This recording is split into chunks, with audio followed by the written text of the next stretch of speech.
Hey, what's going on, guys? It's Brady Joker here. Welcome back to another video. Today we're going to be doing what I watched in September ranked. This is going to be the fastest one, most likely, because I watched exactly 10 movies this month.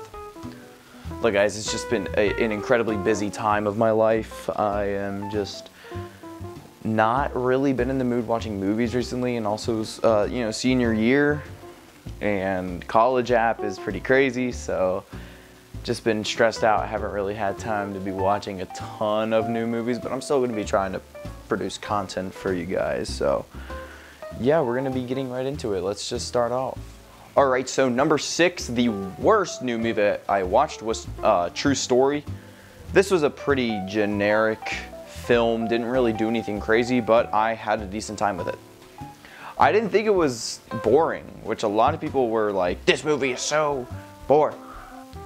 I thought this was a pretty generic-esque kind of crime thriller movie. It didn't really do anything insane other than I think Franco's like really good performance here.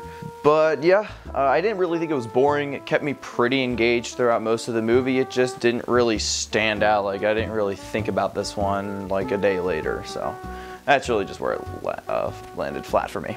Okay, number 5 is going to be Tick, Tick, Boom. This is a pretty recent film starring Andrew Garfield. Yeah, it's a true story about Jonathan Larson, and it's a musical, and it's really good. The musical numbers, for one, are really good, and actually, like, the musical numbers in this musical have meaning in the story. Like, they add something to the narrative, you know, like, they're not just in there to be in there because they have Lady Gaga, you know, like this movie's musical numbers, like, actually add relevance to the plot, you know? Yeah, Joker 2 review is gonna be coming soon, don't worry. It'll come. But with Tick, Tick, Boom, there is actually one scene where two characters are arguing, and then there's like, it's cutting back from like a dramatic like musical number to the real life argument, and that scene is really well done and structured really well, and it was pretty great. That was probably one of my favorite scenes of the movie. And then the back end was just super emotional, really engaging with the characters that, you know, the movie set up to you know, have you care for and like.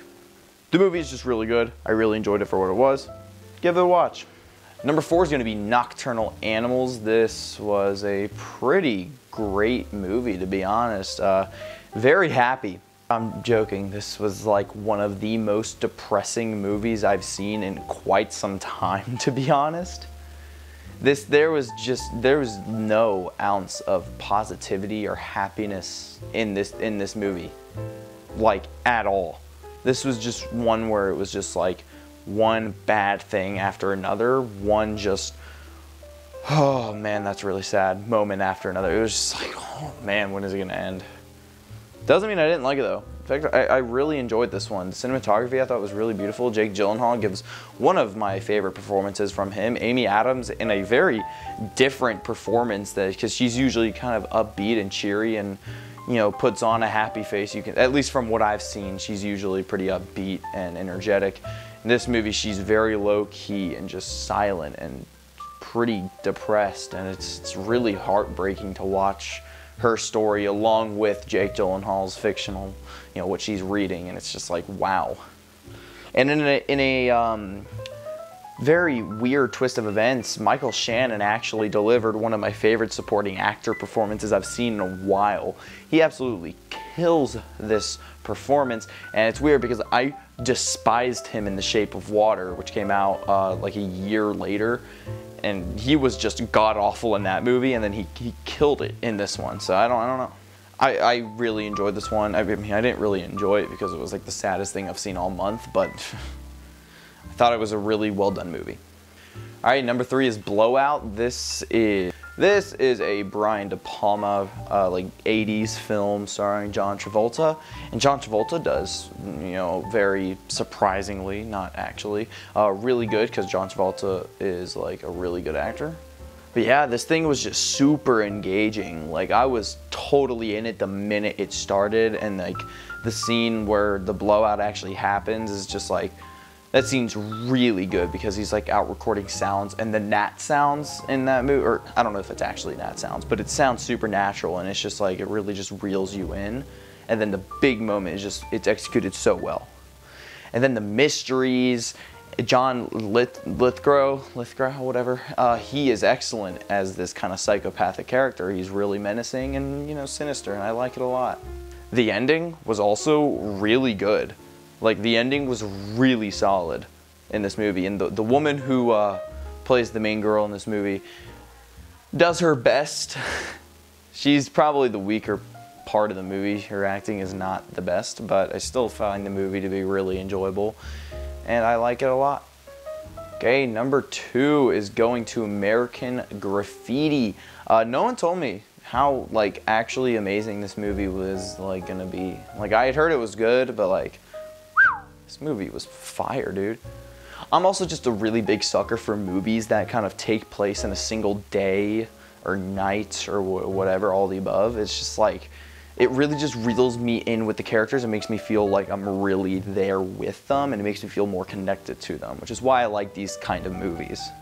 But man, everyone in this movie does such a good job. Like, every character is just so, like, memorable. Like, I remember everything that really happens in this movie.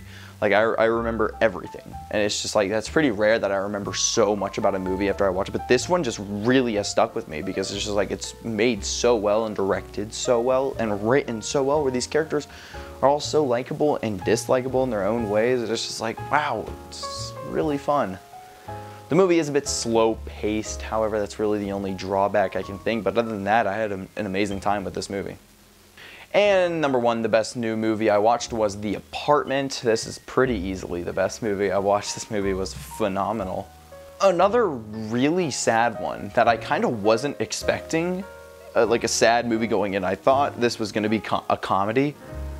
But no, man, this was pretty sad throughout most of the runtime. Also, can we give a shout out to Jack Lemmon? This man easily gave my favorite performance out of the new movies I watched this month. I mean, dude smokes this role. Being able to switch from this depressed, kind of agitated man to this happy-go-lucky, energetic, cheery, wisecracking jokes man in like a blink of an eye. It's insanely incredible how he pulls it off. This movie is just like, it's really good, man. The twists and the turns, and then, you know, it's just like, wow. I don't want to get into spoilers because you really need to watch it, but there's just so many moments in this that are just like, oh. I thoroughly enjoyed this movie. If you haven't seen it or haven't checked out any Billy Wilder stuff, check out this or like Double Indemnity, because Double Indemnity is also like an incredible movie, so check those out. All right, now we're gonna check out the rewatches, and like always, we're gonna kind of speed through these because all except one I've talked about many times on this channel before, so let's start. Yep, number 4, Perks of Being a Wallflower. This is a 5 out of 5 now. When I watched this is the 3rd time I've seen this movie actually. I watched this movie like back to back almost, like early 2022. And I gave it a 4.5 when I downloaded Letterboxd like after that.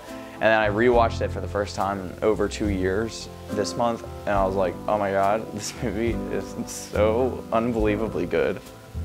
Easily become one of my new favorites, but it just really sucks because all my other rewatches were like a top 15 movie of all time for me. But Perks of Being a Wallflower, it has some of the most real writing of all time. I think Charlie is one of the best written high school, kind of like loner, not knowing everything kind of character ever. He's probably the best. Sam and Patrick are also just really enjoyable, fun, but also really sad moments. This movie is like the happiest sad movie I've ever watched, where it's just like you feel like it's such a feel-good, warm movie at times, and then it can also be like one of the most brutally devastating moments of all time. And it's just like it flip-flops the whole movie, and it's just like it tonally blends so perfectly, and I don't know how they do it, but it works. And Logan Lerman, man, I mean, I don't know how this man hasn't been in like any other like really good movies. I know he's in Fury, but I haven't seen that yet.